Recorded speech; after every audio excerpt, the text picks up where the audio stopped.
So here it starts. He starts establishing the rhythm. Clams pick it up, and oysters, and he's feeding on lobsters, whatever. At the Walt Disney Studios from 1984 to 1994, a perfect storm of people and circumstances changed the face of animation forever. But it almost never happened. Here it is, April 9th, 1980. This is the past to all you folks out there. And we're going to go inside and see what it's like. Come on. Revisions. 100 drawings go in the trash. The fact is that the last couple of animated movies made were not particularly good. That year, we were beat out at the box office by the Care Bears movie. We knew we hit rock bottom when the studio told us that we were being kicked out of our own building. I think after that meeting, we all kind of said, we're going to make great films. The work was intense, the hours were long, and there was only one thing that could stop it all: margaritas. This crew is the best crew. It's fabulous. Can you really do what you want to do in animation? We have to do in this company. That is our legacy.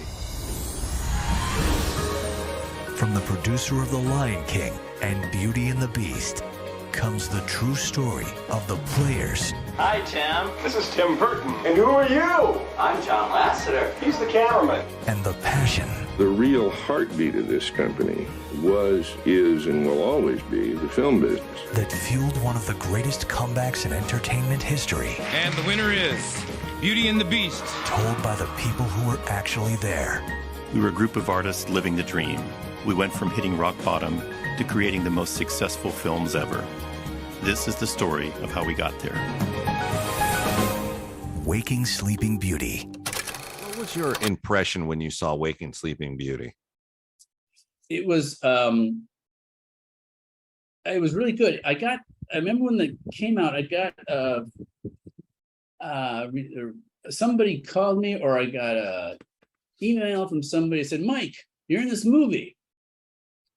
And I said, great. What movie? What are you talking about? And what had happened was years and years before Don, this is again Don Hahn, for some reason I was in this big office. This is on Lion King.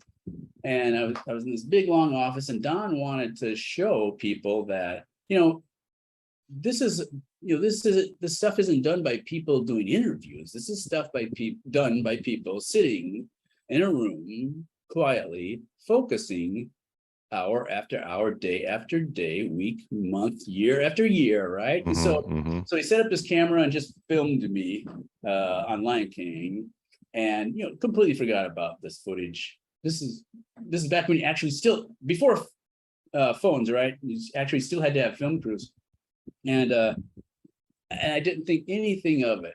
And this years and years later, that there's a little footage of it. So I Googled or went to Facebook or whatever, or YouTube, and they were showing the trailer of Waking Sleeping Beauty, and there was, for just a millisecond, there was a clip of me there, and I just kept looking. That looks like me. I had no recollection of how this was done, and oh, now I remember. It's this footage that surfaced years and years later, and that's what's got me interested in.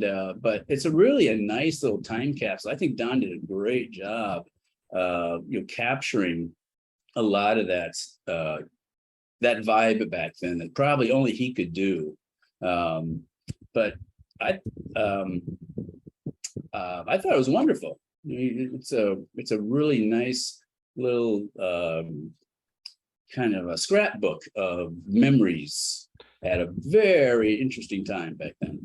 Yeah, that's exactly it. It's a great scrapbook at a pivotal point in history, because he does document the wasteland that animation had become at Disney, and how they were, all of you guys with all your skills were just basically swept out. We now need these buildings as dressing rooms for the cast of this, and you were like, and keep in mind that there's a tremendous lineage with the animation department at Disney. So when they got kind of swept out to be dressing rooms for whatever show or whatever bit of production, they were working on. That's the equivalent of like ripping a medal off of a general's chest, I think, and showing him the door to the base. It's really, it may have not been done with that much disrespect in mind by the brass, but it feels like that when you watch the documentary. What were you going to say? But it felt like it. You're right. Exactly. Yeah. It just, and then what was great is you guys, like any boxer, went to your corner and said, when we come out of this, we may be in warehouses now, baby, but when we come out of this, we're going to be the centerpiece of what this studio does moving forward. Your road to redemption is paved with tombstones. No quarter, kill all masters. Go to noquarterkillallmasters.com. Rated R.